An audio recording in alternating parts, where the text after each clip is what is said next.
మహిమ కలుగును గాక.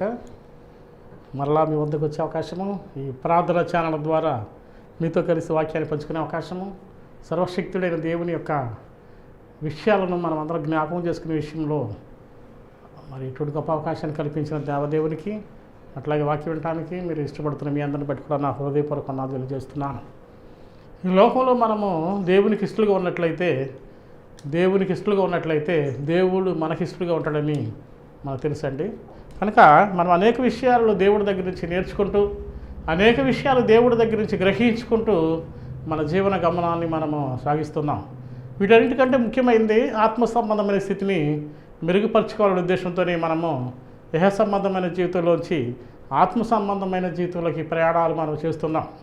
మనమందరం కూడా నిత్యమైన దేవుని యొక్క అనాది సంకల్పంలో మరి ఉన్నామని తలంచి, ఆ ఉన్నదాని ప్రకారంగా జీవించాలని తలంచి, ఆ నిత్య రాజ్యవ్యాప్తిలో మనవంతు భాగస్వాములుగా మనము దేవుడు మన చేసినందుకు మనమంతా కూడా దేవుడికి కృతజ్ఞతాస్తుతులు చెల్లించవలసి ఉన్నది. మరలా మీ వద్దకు వచ్చి దేవుడి వాక్యాన్ని బోధించే అవకాశాన్ని మరి నాకు అర్పించబడినందుకు కూడా నేను ఎంతో సంతోషిస్తూ, ప్రార్థన అవసరం ఉన్నట్లయితే తెలియజేయండి. మా కొరకు మీరు ప్రార్థన చేస్తూ దైవరాజ్యవ్యాప్తిలో మనవంతు పనిని మనవంతు సహకారాన్ని మనం దేవుడికి జరిగిస్తూ ఆ రాజ్యవ్యాప్తిలో మనము భాగస్వాములుగా ఉండాలని నేను ఎంతో హృదయపూర్వకంగా దేవుడికి మీకు జ్ఞాపన చేస్తున్నాను. మరి ఈ సమయంలో నేను మీతో కలిసి కొన్ని విషయాలను దైవ గ్రంథం నుంచి పంచుకోవాలని ఆలోచన చేస్తూ ఉన్నాను. ఎందుకంటే మనకి ఈ లోకంలో మనుషులు భూమి మీద మనం చూసినప్పుడు పుడుతూ ఉన్నారు, చనిపోతూ ఉన్నారు, పుడుతూ ఉన్నారు, పెరుగుతూ ఉన్నారు, చనిపోతూ ఉన్నారు. ఎంతమంది చనిపోతున్నారో మనం చూస్తున్నాం, ఎంతమంది పుడుతున్నారో మనం చూస్తున్నాం. అది మన పరిధిలో మనం చూస్తున్నాం. కానీ పరిధులు దాటి అనేక మంది పుట్టుగా, పరిధులు దాటి అనేక మందికి మరణాలను మనం చూస్తున్నప్పుడు ఈ లోకమంతా కూడా ఇంతే గామాలు, లోకమంతా ఈ విధంగానే పుడుతూ పెరుగుతూ తర్వాత చనిపోతూ ఇట్లాగే ఉంటారనే ఆలోచనతో మన మెదడులో అది గట్టిగా ముద్ర వేసి ఉంటుందండి నేను గ్రహిస్తున్నాను. కనుక మన యొక్క ఆలోచనలో కూడా ఈ చావు పుట్టుకలు ఏంటనే ఆలోచన మనకు కలిగినప్పుడు, పుట్టుక అనేది మనం చూసినప్పుడు పుట్టినప్పుడు అందరూ సంతోషిస్తారు. ఇంట్లో పిల్లవాడు పుడితే, ఇంట్లో పాప పుడితే ఇల్లిపాది కూడా సంతోషంతో గంతులేస్తూ ఫంక్షన్లు చేసుకుంటూ ఉంటారు. సంతోషంతో ఆనందంతో గంతులు వేసేవాళ్ళు కూడా ఉన్నట్లుగా మనకు తెలుసు. కారణం ఎందుకంటే పుట్టుక అనేది ఎంతో సంతోషాన్ని, ఒక జీవి ఈ లోకంలోకి వచ్చింది, ఒక మనిషి నాతో కలిసి జీవించడానికి వచ్చాడన్న ఆలోచనతో ఎంతో మనం ఆనందంతో ఆ యొక్క ఉత్సవాన్ని జరుపుకుంటూ ముందుకు వెళుతూ ఉంటాం. అట్లా పెరుగుతూ పిల్లలు పెద్దవాళ్ళై వృద్ధులై చనిపోయిన తర్వాత పుట్టినప్పుడు ఎంత సంతోషంతో, ఆనందంతో దుఃఖం లేకోకుండా మరి ఆనందంతో గంతులు వేసిన ఆ జీవులే ఆ మరణములో ఏడుస్తూ వేదనకు గురయ్యి, మరి మనోవేదనకు గురయ్యి, తన ఇంటివారు, తనలో ఉన్నవారు, తనతో కలిసి ఉన్నవారు వెళ్ళిపోయారని బాధతో తను కూడా పోతాడన్న విషయం మర్చిపోయి, తను కూడా వెళ్ళిపోతాడన్న విషయం మర్చిపోయి మనుషులు దిగులుతో, చింతతో, వేదనతో మరణమైపోయాడు, వచ్చిన వాడు వెళ్ళిపోయాడన్న ఉద్దేశంతో బాధపడుతూ మనందరం కూడా ఆ అనుభవాన్ని కలిగిన వారికి ఉన్నాం. కనుక ఈ రెండింటిలో మధ్యలో మనం ఆలోచన చేస్తే, మధ్యలో కొద్ది కాలం ఒక మనుషులు పుట్టిన తర్వాత మరి వయసు కొద్దిగా పెరుగుతున్నప్పుడు వారికి ఏమీ తిరిగిపోకుండానే, వారికి ఏమీ అర్థం కాకుండానే వయసు పెరిగిపోతూ ఉంటుంది. యవ్వనంలోకి వస్తారు. యవ్వనంలోకి వచ్చినప్పుడు ఏది బాధలు, దుఃఖాలు ఏమీ ఉండవు. ఆ తర్వాత మనం ఆలోచన చేసినప్పుడు ఈ వ్యవస్థ మారినప్పుడు, వివాహ వ్యవస్థలకు వెళ్ళినప్పుడు అప్పుడు కష్ట నష్టాలు, బాధలు అన్నీ ఏర్పడుతూ ఉంటాయి. వృద్ధాప్యంలోకి వచ్చిన తర్వాత అప్పుడు అర్థమవుద్ది, ఇక నేను ఈ లోకంలోంచి వెళ్ళిపోయే పరిస్థితులు వస్తాయి, నాకు అనారోగ్యం వస్తుంది, శరీర భాగాలన్నీ పాడైపోయినాయి అన్న విషయం తెలిసినప్పుడు వాడు మరణ వేదన మానవుడికి అతని యొక్క మనోవేదనలోకి ప్రవేశిస్తుందని నేను తెలియజేస్తున్నాను. ఈ రెండింటి మధ్యలో, పుట్టుక చావుల మధ్యలో ఆ జరిగే సంఘర్షణ మనం ఒకసారి పరిశీలన చేస్తే మనకు అర్థమవుతుంది. కనుక ఇంకొక విషయం, దీనిలో ఈ పుట్టుక చావు మధ్యలో ఉన్న ఆ కొద్ది సమయంలో దేవునికి ఎంత సంబంధం మనం గడిపామనేది కూడా ఒకసారి ఆలోచన చేయాలి. మన కుటుంబంతోనే గడుపుతున్నామా, మన యొక్క ధనంతోనే గడుపుతున్నామా, మన పనిపాటలతోనే గడుపుతున్నామా, కానీ దేవునితో కూడా మన సంబంధం ఎట్లా ఉందనేది ఒకసారి పరిశీలన చేసుకున్నట్లయితే మనకు అర్థమవుతుందండి. ఎందుకంటే మనం పుట్టుక అది ఇప్పుడు పుట్టుక కాదండి, ఎందుకంటే దేవుడి యొక్క అనాది సంకల్పం అది. కనుక ఈ సమయంలో పుట్టుకల గురించి ఆలోచన మీకు నేను చెప్పాలని ఆలోచన చేస్తున్నాను. ఈ పుట్టుకల గురించి ఆలోచన చేసినప్పుడు ఎఫెసీయులకు రాసిన పత్రికలో అపోస్తలుడైన పౌలు అక్కడ ఒక విషయాన్ని ఒక కోణంలో తెలియజేసినట్లుగా నేను చూస్తున్నానండి. ఎఫెసీయులకు రాసిన పత్రిక 1వ అధ్యాయము కొన్ని వచనాలను మనం ధ్యానం చేసినట్లయితే మనకు అర్థమవుతుందండి. 1వ అధ్యాయము 2వ వచనం నుంచి, మన తండ్రి అయిన దేవుని నుండి ప్రభు అయిన యేసుక్రీస్తు రక్షకుడగు అభిషేక్తుని నుండి మీకు కృపా సమాధానము కలుగునుగాక. మన ప్రభు అయిన యేసుక్రీస్తు యొక్క తండ్రి అయిన దేవుడు స్తుతింపబడునుగాక. అంటే ఇక్కడ మనం ఆలోచన చేసినప్పుడు మనకి ప్రభువు ఉన్నాడండి. ఆ ప్రభువుకి తండ్రి ఉన్నాడు. అంటే యేసు ప్రభు మన ప్రభు అయితే యేసు ప్రభుకి తండ్రిగా ఉన్నాడని మనం గ్రహించవచ్చు. కనుక మన ప్రభు అయిన యేసుక్రీస్తు యొక్క తండ్రి యగు దేవుడు, అంటే యేసు ప్రభు యొక్క తండ్రి అయిన దేవుడు, అంటే యేసు ప్రభు తండ్రి అంటే దేవుడు. ఇక్కడ కానీ సహజంగా మనం ఆలోచన చేస్తే యేసు ప్రభు దేవుడు కుమారుడు కనుక దేవుడు. కానీ తనకు కూడా తండ్రి ఉన్నాడు. ఆ తండ్రి ఎవరై ఉన్నాడంటే దేవుడు ఉన్నాడని మనం అర్థం చేసుకోవాలండి. కనుక యేసు ప్రభు ఎవరి గర్భంలోంచి మనం వచ్చాడని మనం ఆలోచన చేస్తే తన తండ్రి గర్భం ద్వారా వచ్చాడని ఆలోచన చేసుకోవచ్చు. ఈ లోకంలో మనం ఆలోచన చేసినప్పుడు మనం ఆలోచన సహజంగా ఆలోచన చేస్తాం, నేను నా తల్లి గర్భంలోంచి వచ్చానంటావు. కానీ ఈ తల్లి గర్భం కంటే ముందే నీవు తండ్రి గర్భంలో ఉన్న విషయాన్ని కూడా మనము గ్రహించుకోవాలండి. తండ్రి గర్భంలోంచి వచ్చామా, తల్లి గర్భంలో ఉన్నామా, తల్లి గర్భంలోంచి వచ్చామో తండ్రి గర్భంలో ఉన్నామన్న విషయాన్ని మనం ఒకసారి పరిశీలన చేస్తే ఈ యొక్క పుట్టుకకు మరణానికి మధ్యలో గొప్ప అద్భుతమైన విషయాలను దేవుడు తన గ్రంథంలో తెలియజేసినట్లుగా మీ మధ్యలోకి నేను ఈ విషయాన్ని తెలియజేస్తున్నానండి. కనుక ఇక్కడ ఈ విషయాలు మనం ఆలోచన చేస్తే యేసుక్రీస్తు తండ్రి అయిన దేవుడు స్తుతింపబడుగాక. ఆయన క్రీస్తునందు పరలోక సంబంధమైన ఆత్మ సంబంధమైన ప్రతి ఆశీర్వాదమును మనకు అనుగ్రహించడం రాయబడింది. కనుక ఈ పరలోకంలో దేవుడు యేసు ప్రభు ద్వారా పరలోక సంబంధమైన ఆశీర్వాదాలు ఇవ్వటానికి ఆయన సంకల్పము. మరి దేవుడు తన కుమారుడు ద్వారా పరలోక సంబంధమైన ఆశీర్వాదాన్ని ఇవ్వటానికి ఈ మధ్యలో కాలాన్ని మనకి ఇచ్చాడండి. పుట్టుక నుంచి మధ్యలో పెరిగినంత వరకు మరణం అయిపోయే మధ్యలో వచ్చిన కాలం ఏంటంటే ఆ కాలంలో మనము తండ్రి అయిన దేవుని ఎరగాలి, కుమారుడైన దేవుని ఎరగాలి, ఇంకా ఆత్మ సంబంధమైన ఆశీర్వాదాలు ఎరగాలి. ఇంకేమైందంటే తండ్రి ద్వారా పరలోక సంబంధమైన ఆత్మ సంబంధమైన ఆశీర్వాదాలు మనకి ఇచ్చాడన్న విషయాన్ని ఎరగాలి. మన తండ్రి గురించి ఆలోచన చేస్తాం మనం ఇహ తల్లిదండ్రుల గురించి. నా తల్లిదండ్రులు నాకు ఎంత ఆస్తిని సమకూర్చారు, నా తల్లిదండ్రులు నాకు ఎటువంటి ఇల్లు ఇచ్చారు, నా తల్లిదండ్రులు నాకు ఎటువంటి ఆస్తిని ఇస్తున్నారనే ఆలోచనతో కుమారులు ఉంటారు, కుమార్తెలు ఉంటారు. కానీ భూ సంబంధమైన తల్లిదండ్రులు ఎంత ఇచ్చారని ఆలోచన చేస్తున్నావు, కానీ ఆత్మ సంబంధమైన తండ్రి మనకు ఎటువంటి ఆశీర్వాదాలు ఇచ్చాడని ఒక్కసారన్నా మనం ఆలోచన చేసామా? పరలోకం ఉన్న దేవుడు మన కొరకు, భూమి మీద ఉన్న తల్లిదండ్రులు మన కొరకు ఆశీర్వాదాలు ఇస్తున్నారే, మరి అట్లాగే పరలోకంలో ఉన్న దేవుడు కూడా ఈ భూమి మీద మనకు ఆత్మ సంబంధమైన ఆశీర్వాదాలు ఇవ్వడానికి ఆయన పరలోకంలో సిద్ధపరిచిన ఆశీర్వాదాలు ఉన్నాయన్న విషయం ఒకసారి మనకు అర్థమవుతే ఏ సంబంధమైన జీవితంలో పుట్టి పెరుగుతూ తల్లిదండ్రుల ఆశీర్వాదాలు పొందుతున్న మనము రేపు మరి కాలం విడిచిన తర్వాత, లోకాన్ని విడిచిన తర్వాత, ప్రాణము విడిచిన తర్వాత, ఆత్మ సంబంధం లోకంలోకి ప్రవేశించిన తర్వాత అక్కడ మన కొరకు ఇంకొక ఆశీర్వాదాలు ఉన్నాయన్న విషయాన్ని, మన కొరకు పరలోకమున తండ్రి మనకు ఒక అద్భుతమైన ఆశీర్వాదాలు ఇచ్చాడన్న విషయాన్ని మనం ఇక్కడే ఎరిగినట్లయితే అక్కడ దాన్ని పొందడానికి మనకి ఈజీగా ఉంటుందని తెలియజేస్తున్నాను. ఇక్కడే మనం ఎరక్కోకుండా, ఇక్కడే ఏది అర్థం కాకుండా జీవించినట్లయితే ఏది మనకి పొందలేమని ఈ సమయంలో మీకు తెలియజేస్తున్నాను. కనుక ఈ సమయంలో ఇంకొక విషయాన్ని కూడా మీకు తెలియజేయాలని నేను ఆలోచన చేస్తున్నాను. ఇక్కడ కీర్తన గ్రంథంలో 139 కీర్తన 15వ వచనంలో దావీదు రాస్తున్న మాటను ఒకసారి మనం పరిశీలన చేసినట్లయితే, నేను రహస్యమందు పుట్టినవాడను అంటాడు. అంటే నేను ఎక్కడ పుట్టానంటే రహస్యమందు పుట్టానంటాడు. అంటే సహజంగా అడిగితే ఎక్కడ పుట్టావు నువ్వు, ఎవరికి పుట్టావు అంటే నేను నా తల్లికి పుట్టాను అని అంటాం మనం. కానీ మరి ఎక్కడ పుట్టావంటే ఏం చెప్తాడంటే నా తల్లి గర్భంలో నుంచి పుట్టానంటాం. కానీ ఎక్కడ పుట్టాడని దావీదు అంటున్నాడంటే నేను రహస్యమందు పుట్టినవాడను. అంటే నా పుట్టుక ఎటువంటిదంటే రహస్యంలో జరిగిందంతా కూడా. నా పుట్టుకలో ఉన్న మర్మము రహస్యమైనది. నా తల్లిదండ్రులు ఏకమవడం వలన వారి బీజంలోంచి తల్లి గర్భంలోకి ప్రవేశించిన ఆ యొక్క పిండముకు సంబంధించిన ముందు అంతా కూడా మనం ఆలోచన చేస్తే అవంతా కూడా ఎక్కడ జరుగుతుందంటే రహస్యంలో జరుగుతూ ఉంది. మన కంటికి కనపడేది కాదు ఇది. తింటున్న మనకు అర్థం తెలుసు ఏం తింటున్నాము, త్రాగుతున్నా మనకు తెలుసు ఏం త్రాగుతున్నాము. కానీ ఆ రహస్యంలో ఏం జరుగుతుందో ఎవరికి తెలియదు.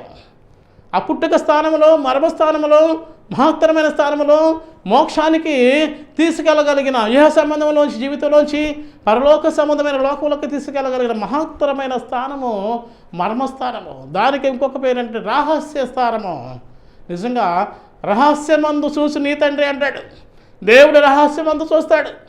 దేవుడు లోకంలో ఉన్న దేవుడు లోకంలో ఉన్న మానవుని ఎట్లా చూస్తాడంటే రహస్యమందు చూస్తాడు. రహస్యంలో ఉన్న దేవుడు రహస్యమందు చూస్తాడు. అందుకే దావీదు అంటున్నాడు, ఏమన్నాడంటే, నేను నా పుట్టుక ఎట్లా ఉందంటే నేను రహస్యమందు పుట్టినవాడు.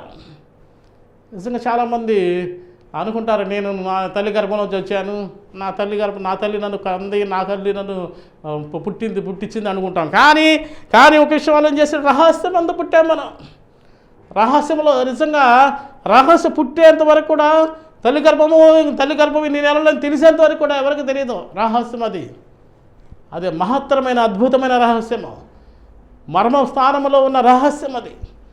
మోక్ష రాజ్యానికి తీసుకెళ్ళగలిగిన రహస్య స్థానం అది, అద్భుతమైన స్థానము. నిజంగా ఆ స్థానమే లేకపోయినట్లయితే ఈ భూమి మీద ఆత్మలు లేరు, ఈ భూమి మీద ఏ జీవి లేదు. దేవుడి యొక్క మహత్తరమైన సంకల్పంలో రహస్యంలోంచి పుట్టించి వెలుగులోకి తీసుకువెళ్ళి పరలోకంలోకి తీసుకెళ్ళగలిగిన అద్భుతమైన లోకములోకి తీసుకెళ్ళగలిగిన మహత్తరమైన వ్యక్తి దేవుడు. అందుకే మన తండ్రి అయిన దేవుడు అనగా యేసుక్రీస్తు యొక్క తండ్రి అయిన దేవుడు స్తుతించబడును గాక. మన తండ్రి అయిన దేవుడు స్తుతించబడును గాక. నాకు ప్రభు అయిన యేసు యొక్క తండ్రి స్తుతించబడును గాక. నిజంగా ఆయన్ని మన నోటితో స్తుతించలేమండి. మన నాలుక కూడా మంచిది కాదు. మనం దేవుని స్తుతిస్తామని చెప్పుకుంటూ మనుషులను వేదన చేస్తాం. దేవుడి స్తుతిస్తూ నాలుగుతో అదే క్షణంలో మనుషులు దేవుడి పోలికగా పుట్టిన మానవుడిని ద్వేషిస్తాం, తిడుతాం, అసహించుకుంటాం. అందుకే అంటాడు గ్రంథకర్త ఆలోచన చెప్తాడంటే, మన నోటిలో నీ నోటిలో మానవుల నోటిలో సర్ప విషం ఉందంటాడు. సర్పము యొక్క విషం ఉందండి. నోటిలో విషం ఉంది, మన నోటిలో విషం ఉంది, సర్ప విషం ఉంది. ఎందుకంటే సర్పము విషాన్ని ఇచ్చి వెళ్ళింది. సర్పము విషాన్ని చిలిగిరించి వెళ్ళిపోయింది. మన నోటిలో అబద్ధమనే మాట మాట్లాడించి మోసమనే ఆ యొక్క వేదన కలుగు చేసి మరి శోధన అనే ఒక వైరస్ను మనలోకి పంపించి మనల్ని ఎటువంటి వాడిగా చేసిందంటే శోధకులుగా చేసింది. శోధకుడు తన యొక్క రూపాన్ని మనలో పెట్టడం వలన, సర్పము తన విషాన్ని మనలో చిలకరించడం వలన మనం కూడా విషజీవులు అయిపోయాం. మానవులందరూ విషతురుముతో నిండిపోయి అన్నారు. మన నోట్లో సర్ప విషం ఉంది, మన నోట్లో సర్పం ఉంది, మన నోట్లో సర్ప నాలుక ఉంది. ఒకవైపు ఒక నాలుక, ఇంకొక వైపు ఇంకొక నాలుక. రెండు నాలుకలతో మాట్లాడుతున్నవాడు ఎవడంటే మానవుడు. రెండు నాలుకల్లో ఉన్న సర్పం కూడా మాట్లాడలేదు. కానీ మనిషి మాట్లాడుతూ రెండు నాలుకలతో రెండు వైపులా మాట్లాడుతూ మానవుడి యొక్క పతనానికి అగ్నిగుండానికి తీసుకెళ్లే విధంగా తన యొక్క నోటితో మానవుడు కలుషితం చేసి విషాన్ని చిలకరించి విషాన్ని చిమ్మి మనుషులందరినీ పాపవంతులుగా చేస్తున్నాడు. తన నోటితో ఒక మనిషి ఒక మంచి మాట చెప్పి, నీతి మాట చెప్పి, యథార్థ మాట చెప్పి, దేవుడి గురించి చెప్పి పరలోకానికి తీసుకెళ్ళగలిగిన ఈ నాలుకే అదే చెడు చెప్తూ మోసాలు చేస్తూ తన ఇష్టానుసారంగా నడుస్తూ ఈ నాలుగుతో చెప్పే మాటల వలన ఒక వ్యక్తి అగ్నిగుండానికి పాలయ్యే అవకాశం ఉంది. కనుక ఒక్క నోటిలో ఉన్న నాలుకల వలన మానవులు రెండు దారులుగా చీరిపోయే అవకాశం ఉంది. అందుకే దేవుడు కూడా అంటాడు, ఇదిగో రెండు మార్గాలు నీ ముందు పెట్టాను, ఏ మార్గంలో నువ్వు ఉంటావు, ఏ మార్గంలోకి నువ్వు వెళ్తావు ఒకసారి ఘర్షణ చేసుకుంటాడు. దేవుడు రెండు మార్గాలు మన ముందు పెట్టాడు, రెండు నాలుకలు మనలో ఉంచాడు. ఆయన ఇచ్చింది ఒకే ఒక గొప్ప నాలుకండి మనకి. కల్మషము లేని నాలుకనిచ్చాడు, కపటము లేని నాలుకనిచ్చాడు, మోసము ఎరగని మానవ దేహాన్ని ఇచ్చాడు. తన రూపాన్ని ఇచ్చాడు, తన పోలికనిచ్చాడు, తన యొక్క అన్నీ తనిచ్చాడు దేవుడు. కానీ వీటన్నిటిని కోల్పోయేవారిగా మనము సర్పం మనకి విషం జిమ్మింది, విషతుల్యమైపోయాము, విషానికి విరుగుడు లేకుండా పోయింది. అందుకని యేసు రక్తము ప్రతి పాపముల నుంచి మిమ్మల్ని విడిపించను. యేసు రక్తము మీ రక్తాపరాధాల నుంచి విడిపించను. యేసు రక్తము మీకు ఏదైతే చెడు ఉందో ఆ చెడును తీసివేస్తుంది. యేసు రక్తము మానవుడి యొక్క నిత్య సంకల్పానికి తీసుకెడుతుందండి. అందుకని యేసు రక్తమే ఈ లోకంలో మోక్ష ప్రదాత అయింది. అందుకే యేసు రక్తమే మనకి పరలోకానికి తీసుకెళ్ళగలిగిన అద్భుతమైన దారి. కనుక ఈ సమయంలో ఇంకొక విషయాన్ని కూడా మీకు చెప్పాలని ఆలోచన చేస్తున్నాను. ఈ దావీదు అంటున్నాడు, నేను నా రహస్యమందు పుట్టినవాడను, రహస్యమందే నా తల్లి నన్ను గర్భం ధరించింది. నిజంగా చూడండి, మనము రహస్యంలోనే పుట్టామండి, రహస్యంలోనే తల్లి గర్భం ధరించింది, రహస్యంలోనే జీవించాం మనం కొన్ని మాసాల వరకు. రహస్యం అది ఎవరికి కనపడదు. శిశువు లోపల ఉంది అనుకుంటాం, కానీ ఆ శిశువు కనిపించదు. తల్లి గర్భంలో రహస్య స్థానంలో, మర్మస్థానంలో, మోక్ష స్థానంలో అద్భుతమైన దేవుడి యొక్క మరి నిర్మించిన అద్భుతమైన స్థానంలో ఉండి మనము దేనిని ఎరగని వారిగా రహస్యంలో పుట్టాం, మనం రహస్యంలో పెరిగాం, రహస్యంలో మన తల్లి మనల్ని గర్భం ధరించింది. దేవుడి యొక్క ప్రణాళిక, అద్భుతమైన దేవుడి ప్రణాళిక, అద్భుతమైన దేవుడి యొక్క ఆలోచన. అందుకే గ్రంథకర్త అంటున్నాడండి, నేను రహస్యమందు పుట్టినవాడను, నా తల్లి నన్ను రహస్యమందు గర్భము ధరించింది. చూడండి, ఎప్పుడు ఇవన్నీ మనం ఆలోచన చేసినప్పుడు మనకు అర్థమవుతుందండి. ఎప్పుడు పుట్టారు, ఎక్కడ పుట్టారు, తల్లి ద్వారానా తండ్రి ద్వారానా అని మనం ఆలోచన చేస్తే మనం సహజంగా ఏం చెప్తామంటే తల్లి ద్వారానే పుట్టామండి, తల్లి ద్వారానే పుట్టాము, తల్లి ద్వారానే గర్భం ధరించింది, తల్లి గర్భం ధరించానంటాం. కానీ తల్లి తల్లిలోకి రావటానికి, తల్లి యొక్క గర్భంలోకి రావటానికి, తల్లి గర్భంలోకి రావటానికి ఎంత దేవుడి సంకల్పమో పురుషుడు ఉన్నాడు. పురుషుడిలో నివసిస్తున్న నిజం చూడండి, మనం ఆలోచన చేస్తే దేవుడి యొక్క సంకల్పం, ఆత్మలన్నీ ఎవరి దగ్గర ఉన్నాయని మనం ఆలోచన చేస్తే ఆ దేవుడి దగ్గర ఉన్నాయి. దేవుడి దగ్గర నుంచి ఆదాములకు వచ్చినాయి, ఆదాము దగ్గర నుంచి ఆ తర్వాత కాలంలో ఉన్న వాళ్ళు పురుషులు అందరికీ ఆత్మల లోపల ఉన్నాయండి. తండ్రి గర్భంలో ఇవన్నీ కూడా ఉన్నాయని మనం గ్రహించుకోవచ్చు అండి. కనుక తండ్రి గర్భంలో ఉన్నాయి ఇవన్నీ తండ్రి గర్భంలోంచి తల్లి గర్భంలోకి ప్రవేశిస్తున్నాయి. మనం ఎట్లా పుట్టామంటే తండ్రి గర్భంలో నుంచి తల్లి మర్మస్థానంలోకి వెళ్ళింది మన యొక్క స్పిరిట్. అప్పుడు మనము రహస్య స్థానమందు రహస్యంలో మనం పుట్టాం. ఎందుకంటే పుట్టుక రహస్యము, కానీ మరణము రహస్యము కాదు. మరణమైపోయేప్పుడు రహస్యము లేదు, అంతా తెలిసే మరణమైపోతాడు, అందరూ ఏడుస్తూనే తీసుకెళ్తారు. కానీ తల్లి గర్భంలో ప్రవేశించేటప్పుడు రహస్యము విప్పబడుద్ది, రహస్యాలు పోతాయి. రహస్యం అనేది లేకుండా వెలుగులోకి వస్తాడు మానవుడు. ఆ వెలుగులాగా జీవించినట్లయితే మోక్షానికి వెళతాడు.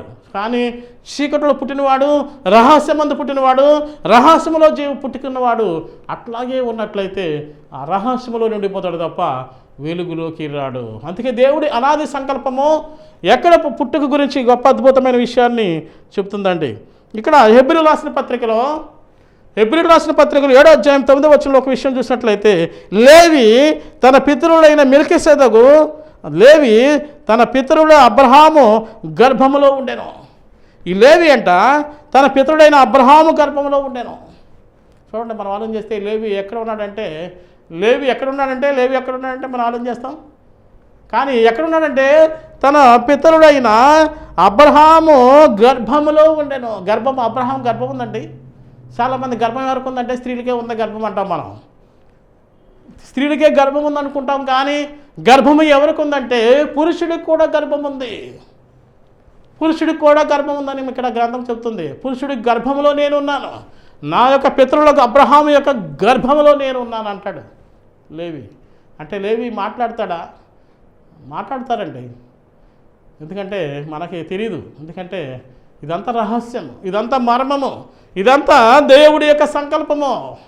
ఇవన్నీ మనకు తెలియదు. ఎందుకంటే మన పుట్టుకే మనకు తెలియదు, మనం ఎట్ట పుట్టామో మనకు తెలియదు, అక్కడ పుట్టేటప్పుడు మనకేమో జరిగిందో మనకు తెలియదు, పుట్టేటప్పుడు నీవెక్కడున్నావు అని మనకు తెలియదు. కానీ తెలుసు అంటే అన్నీ, కానీ తెలియదు మనకెందుకంటే తెలియకుండానే మనము ముసుగులో ఉండిపోతాం.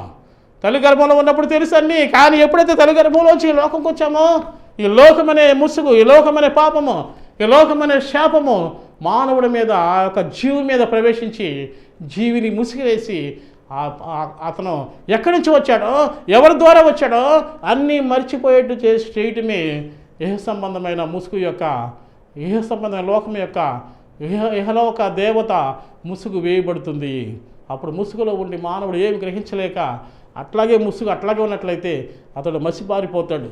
కానీ ముసుగును విడుచుకొని మహత్తరమైన దేవుడి యొక్క కృపకులోనైతే ముసుగును వీడి మహత్తరమైన దేవుడి యొక్క ఆలోచనకు లోబడితే అతడు వెలుగులోకి వస్తాడు. వెలుగుమయమైన దేవుడు, వెలుగైన దేవుడు మానవుడి యొక్క స్పిరిట్కి, ఆత్మకి ఎక్కడి నుంచి వచ్చాడో ఆ స్పిరిట్కి న్యాయం జరుగుతుందండి. పరలోకానికి ఎక్కగలిగిన అద్భుతమైన శక్తి ఈ జీవికి వస్తుందని నేను తెలుస్తున్నాను. కనుక హెబ్రీ రాష్ట్ర పత్రికలో జరిగిన సంఘటన మనం ఒకసారి పరిచయం చేస్తే, లేవి తన పితరుడైన అబ్రహాము గర్భంలో ఉండేను. ఈ లేవి తన పితరుడైన అబ్రహాము గర్భంలో ఉన్నాడట.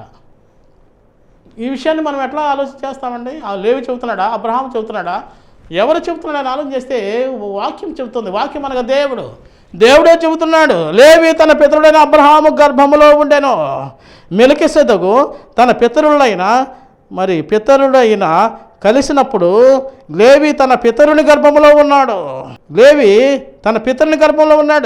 మెల్కీసెదెకు తన పితరులైన కలిసినప్పుడు లేవి తన పితరుని గర్భంలో ఉన్నాడు. మెల్కీసెదెకు కలిసినప్పుడు ఈ లేవి ఎక్కడ ఉన్నాడంటే తన పితరుల యొక్క గర్భంలో ఉన్నాడు. తన తండ్రి గర్భంలో ఉన్నాడు. తన తాతల ముత్తాతల గర్భంలో ఉన్నాడు.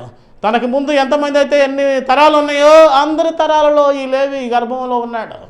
ఒకళ్ళ తర్వాత వస్తూ తను ఎవరికి జన్మించాలో వాళ్ళకి జన్మించడానికి అతను వస్తున్నాడు. అబ్రహాము, మరి మనం ఆలోచన చేస్తే అబ్రహాము గర్భంలో ఉన్నాడు లేవి. మరి అబ్రహాము దేవుని గర్భంలోంచి వచ్చినట్లుగా మనం చూస్తున్నాం. మరి ఆదామును దేవుడి గర్భంలోంచి వచ్చాడు. ఆదాము దేవుని గర్భంలోంచి వచ్చాడు. దేవుని గర్భం ఉన్నది.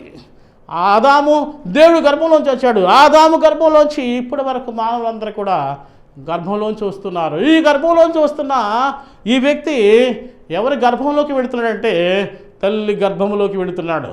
తల్లి యొక్క రహస్య స్థానంలోకి వెళుతున్నాడు. ఇంకా చూసినట్లయితే రహస్యంలో పుట్టడానికి వెళుతున్నాడు. తల్లి యొక్క మర్మస్థానంలోకి వెళుతున్నాడు. తల్లి యొక్క దైవ సంబంధమైన నిత్య మేలు కలిగించే ఈ లోకానికి తీసుకొచ్చే ఆ స్థానంలోకి వెళుతున్నాడు. చూసారా? తండ్రి గర్భంలోంచి తల్లి గర్భంలోకి వెళుతున్నాడు. అంటే ముందు ఎక్కడ ఉన్నాడు ఇతనంటే తండ్రి గర్భంలోనే ఉన్నాడు. తల్లి గర్భంలో లేడు. తల్లి గర్భంలోకి వస్తాడు. కనుక ఎక్కడ ఇతని పుట్టుకని ఆలోచన చేస్తే మరి తండ్రి గర్భము. కనుక ఈ విషయాన్ని మనకు అర్థమైతే మనము నిజంగా నా గర్భంలో మరి నా కుమారుడు ఉన్నాడు, నా కుమారుడి గర్భంలో వాడి కుమారుడు ఉన్నాడు, నా తండ్రి గర్భంలో నేనున్నాను, నా తండ్రి గర్భంలో నేనుండి నా తండ్రి గర్భంలోకి వెళ్ళాను. ఇదంతా దేవుడి యొక్క దారి అండి. దేవుడు దారి చూపిస్తే వెళతాను. నా తండ్రికి వివాహం కాకపోతే, నా తల్లిని కలవకపోతే నాకు దారి లేదు. నేను ఈ లోకానికి వచ్చేవాడిని కాదు. ఎందుకంటే అది దేవుడి సంకల్పము, దేవుడి మర్మము, దేవుడి అనాది యొక్క ఉద్దేశము. వాటిని బట్టే ఈ లోకంలోకి తన తండ్రి గర్భంలో ఉన్న వాళ్ళు తల్లి గర్భంలోకి వస్తారు. తల్లి గర్భంలోంచి వచ్చి శిశువుగా మారి ఈ లోకానికి వస్తారు. చూసారండి ఎంత దేవుడి మహత్తరమైన సంకల్పము, మహత్తరమైన ఏర్పాటు. వీటన్నింటిని మనం అర్థం చేసుకున్నప్పుడే మనకి ఇవన్నీ తిరుగుతాయండి. కనుక ఇంకొక విషయాన్ని కూడా ఆలోచన చేస్తే ఇక్కడ అవ్వ గురించి చెప్పండి ఒక మాట అండి. ఆదికాండం 3:20 ఆమె జీవము గల ప్రతి వానికిను తల్లి. ఎవరైతే జీవము ఉన్నదో వారందరికీ ఎవరు తల్లి అంటే అవ్వ తల్లి అండి. అవ్వ తల్లి, జీవము గల వాటికి తల్లి. కానీ జీవానికే తండ్రి అండి. జీవము కలిగిన వారికి అవ్వ తల్లి అయితే జీవానికి ఎవరు తండ్రి అంటే తండ్రి అండి. అందుకని తండ్రి గర్భంలోనే మనం ఉన్నాం. తండ్రి గర్భంలోంచి మనము తల్లి గర్భంలోకి వెళ్ళాము. ఇది దేవుడి మహత్తరమైన జ్ఞానోపదేశము. ఈ విషయాన్ని మనం గ్రహించుకోవాలి. ఇక్కడ కీర్తన గ్రంథము 90:1 తరతరముల నుండి నీవు మాకు నివాస స్థానము నీవే. తరతరముల నుంచి నా తరాలు ఎన్ని ఉన్నాయో అన్నిటికి కూడా నివాసం ఎక్కడ ఉన్నామంటే నీ దగ్గరే ఉంది. దేవుడి దగ్గరే నివాస స్థలము. నా తండ్రి నీలో ఉన్నాడు, నీవు నా తండ్రిలో ఉన్నావు, నా తండ్రిలో నేనున్నాను, నాలో నా కుమారుడు ఉన్నాడు, నా కుమారుడిలో వాడి కుమారుడు ఉన్నాడు. ఈ అందరికి ఎక్కడ ఉన్నారంటే తరతరాలన్నీ కూడా నీలోనే నివాసము చేస్తున్నాయి. కనుక మహత్తరమైన దేవుడి సంకల్పంలో ఇవన్నీ కూడా జరుగుతున్నాయి అని మీకు తెలియజేస్తున్నాను. కనుక మరి తల్లి గర్భంలో వచ్చాం మనం అనుకుంటాం, కానీ తండ్రి గర్భంలో నుండి తల్లి గర్భంలోకి వచ్చాం మనం. కనుక తండ్రి అనే వ్యక్తి లేకపోయినట్లయితే ఈ లోకంలోకి రాలేం. ఎందుకంటే ఒక జీవి, ఒక ఆత్మ ఎక్కడ ఉందంటే తండ్రి గర్భంలోనే ఉంది, పురుషుని గర్భంలోనే ఉంది. అందుకే పురుషుడు లేకుండా స్త్రీ ఈ లోకానికి జన్మను ఇవ్వలేదు పురుషులకి, మానవులకి. అందుకే పురుషుడు దేవుడు ఏర్పాటు చేసుకున్న గొప్ప ప్రణాళిక. ఎందుకంటే దేవుడు కూడా తన గర్భంలో ఉన్న వారిని ఈ లోకంలోకి పంపిస్తున్నాడు. దేవుడి గర్భంలోంచి వచ్చాం మనం, మహత్తరమైన దేవుడి గర్భంలోంచి వచ్చాం, అద్భుతమైన ఆదాము గర్భంలోంచి వచ్చాం. కనుక ఇదంతా కూడా మనము దేవుడి గర్భవాసంలోంచి మనం అందరం కూడా వచ్చాము. వచ్చి తల్లి గర్భంలో శిశువుగా మారి, తల్లి త్రాగే నీరు త్రాగి, తల్లి తినే ఆహారాన్ని తిని మనము శరీరాన్ని తెప్పించుకొని తల్లి ద్వారా, ఈ తల్లి ఇచ్చిన ద్వారం ద్వారా ఈ లోకానికి వచ్చి మరి దేవుడిని స్తుతించడానికి అవకాశం వచ్చింది. తండ్రి గర్భంలోంచి వచ్చిన మనము తల్లి గర్భంలో ప్రవేశించాము. తండ్రి గర్భంలో ఉన్న మనము తల్లి గర్భంలో ప్రవేశించాము. ఈ విషయం మనకు అర్థమైతే ఏ ఒక్కరు తక్కువ కాదు, ఏ ఒక్కరు తక్కువ కాదు. తండ్రి గర్భంలో ఉన్న మనం తల్లి గర్భంలోంచి వచ్చాం. చూడండి దేవుడి యొక్క ప్రణాళిక ఎంత గొప్పదో, అనాది సంకల్పము. ఈ సంకల్పాన్ని మనం ఎరిగినట్లయితే నిజంగా మనం కూడా మనకు తండ్రి ఉన్నాడు. దేవుడి గర్భంలో మనం ఉన్నాం. రేపు కూడా ఉంటాం. ఎప్పుడు ఉంటామంటే తన ప్రియమైన కుమారుణ్ణి స్వరక్షకుడుగా మనం అంగీకరించి ఆయన మార్గంలో నడుస్తున్నంత వరకు, ఆయనతో కలిసి జీవించినంత వరకు మనం తప్పనిసరిగా దేవుడి గర్భంలో మనం ఉంటామని ఈ సభ తెలియజేస్తున్నాం. కనుక ఈ సభలో మనకు అన్ని విషయాలు మనకు అర్థమైతే నిజంగా మనకు ఎంతో గొప్ప ధన్యత అండి. కనుక తరతరములకు నీవు స్వస్థలం నీవే. నేను మరి అన్నీ కూడా గ్రంథం అంతా కూడా చెప్తున్న మాటలన్నీ కూడా ఇవేనండి. కనుక మనకేం అర్థమవుతుంది? గ్రంథము అర్థమవుతుందా? గ్రంథాన్ని మనం గ్రహిస్తున్నామా? నీవు మనుషులను మట్టిగా మార్చుతున్నావు. దేవుడే మనుషులను మట్టిగా మారుస్తున్నాడు.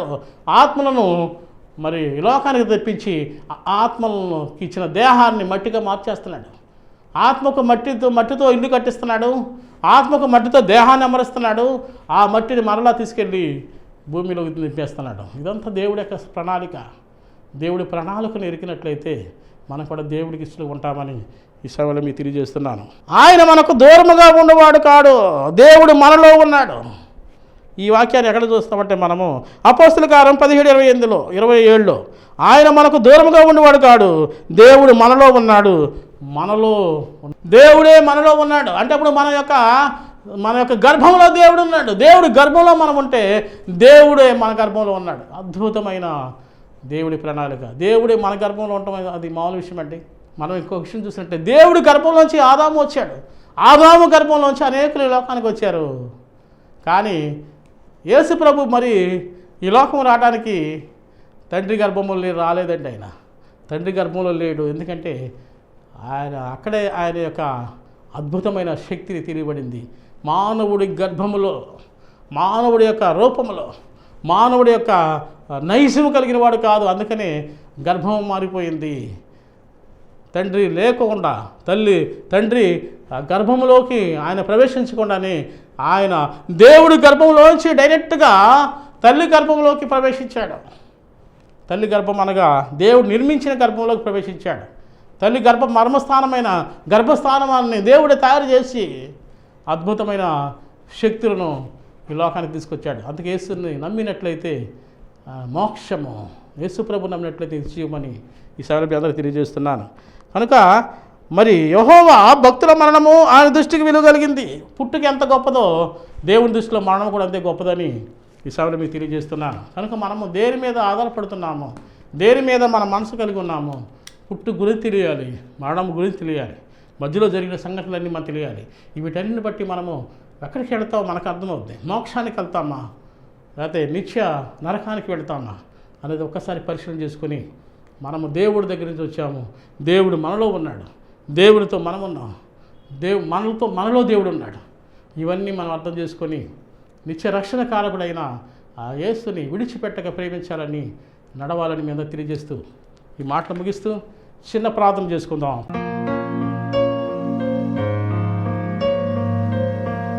ప్రేమ కృప దయగలిగిన మా పరలోక తండ్రి, మీ ఘననామానికి వందనాలు తెలుస్తున్నాం. నీ మాటలు అతి విలువైనవి, నీ మాటలు అతి శక్తివంతమైనవి. నీ వాక్యానుసారంగా జీవించే అవకాశము మాకు అనుగ్రహించండి. పుట్టుక, మరణము, ఈ మధ్యలో ఎక్కడ మేమున్నామని ఆలోచన చేసినట్లయితే తండ్రి గర్భంలో మేమున్నాం. తండ్రి గర్భంలోంచి తల్లి గర్భంలోకి వచ్చామన్న విషయాన్ని మేము గ్రహించుకొని వాక్యానుసారమైన జీవితాన్ని కలిగి ముందుకు వెళ్ళడానికి సహాయం చేయమని వాక్యం వింటున్న బిడ్డలందరినీ చేతులకు అప్పగిస్తూ వాక్యం అందరికీ అర్థమయ్యే విధంగా అనుగ్రహింప చేయమని ఈ ప్రార్థన నీ ప్రియకుమారుడు మా రక్షకుడైన క్రీస్తు యేసు నామములో ఈ ప్రార్థన చేసి అడిగి వేడుకుంటున్నాం తండ్రి. ఆమేన్. అందరికీ నా హృదయపూర్వక వందనాలండి. దేవుడు మనందరం దీవించును గాక.